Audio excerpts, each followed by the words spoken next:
This is Umar Ahmed for IFL TV, proudly sponsored by Everlast. We're at Milo's restaurant here in Regent Street for a Frank Warren media lunch. I'm joined by Gareth A. Davies. I believe this is the first video that's happening on IFL since we've hit 1 billion views. So congratulations, IFL TV. Many congratulations to you, all the hard work you put in. Tyson Fury and Dillian Whyte, 94,000 people going to be there. Yeah, amazing, isn't it? You know, I mean, there have been some massive events at Wembley Stadium, notably with Carl Froch, George Groves and Usyk-Joshua, and now Tyson Fury gets his dig there.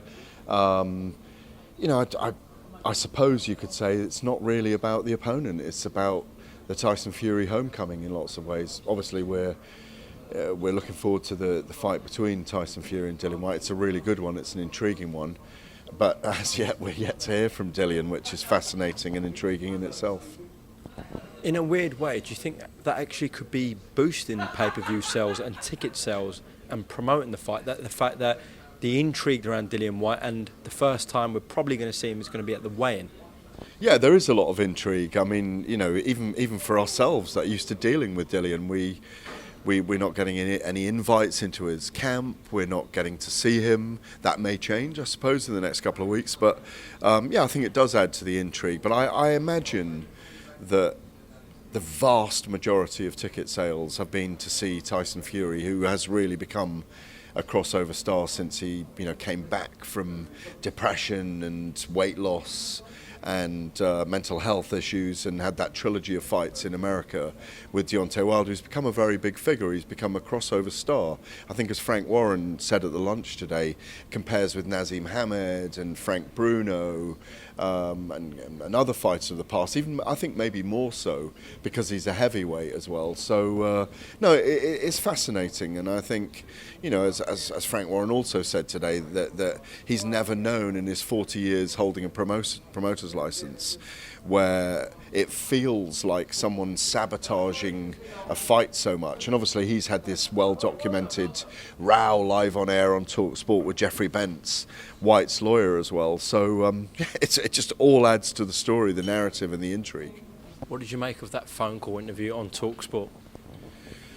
Well, I mean, I think it was very odd, the fact that a barrister was arguing on air about contractual issues when he'd signed a contract for his client, clearly to the basic contract to have the fight, and, you know, the little add-ons. He didn't really answer many questions, and I think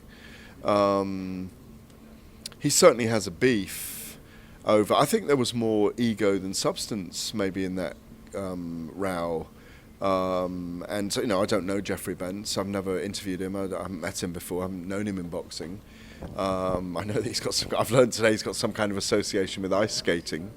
So he has a new nickname, all those kind of things. So no, it's just boxing. This is what boxing's like. It's chaotic. It's lawless. I know it's not lawless, but it has a lawlessness about it. And just hopefully Dillian Whyte is there on the week, and, you know, we understand we'll probably see him at the press conference and at the weigh-in and on the fight night itself. But I'm really looking forward to speaking to him. I mean, I'm intrigued to, you know, so I'm just surprised he doesn't want to promote himself at all, you know, leading into this fight, even if he's not promoting the event. You know. What was your reaction when you heard that the extra 4,000 tickets at Wembley Stadium went today? I mean, none.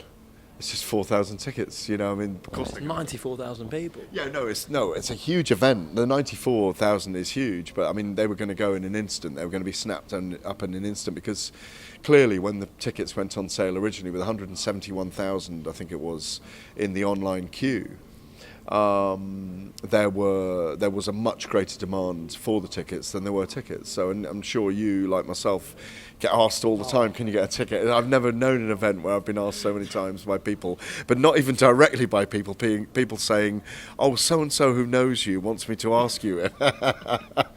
But, you know, hopefully it all works out in the week. It's a brilliant event. And I really hope that Usyk and Joshua comes to London afterwards as well and doesn't go to Saudi Arabia. I'm not a big fan of it going. Why?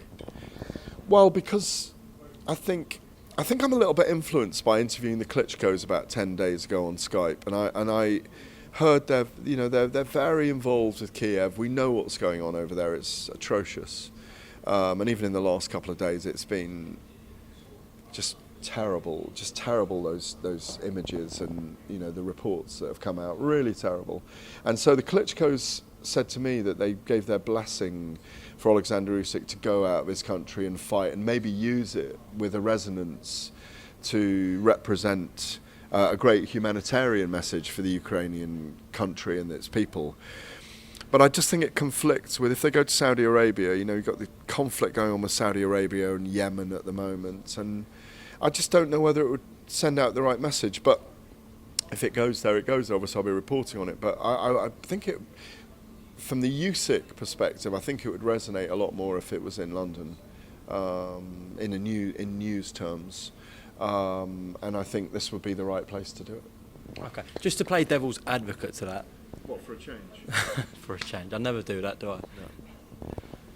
We know how short a boxer's career can be. So if they are getting double, triple the amount guaranteed to box 4 hours away in the world, we can't surely hold them to account for that, can we, Gareth?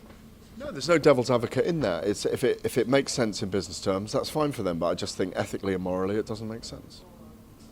Well, listen, Gareth, I know we're cut for time here, so... On that note, 1 billion views, ethically and morally, 1 billion views. Well, yeah, today was just a Fury White and Usyk-Joshua discussion. There's plenty more we can talk about, and I'm sure we'll do that in the coming weeks. But I appreciate your time, and hopefully we'll speak to you on the channel soon, Gareth, all right? Cheers. Cheers. Welcome, Team Everlast, to the Team Everlast Fitness app.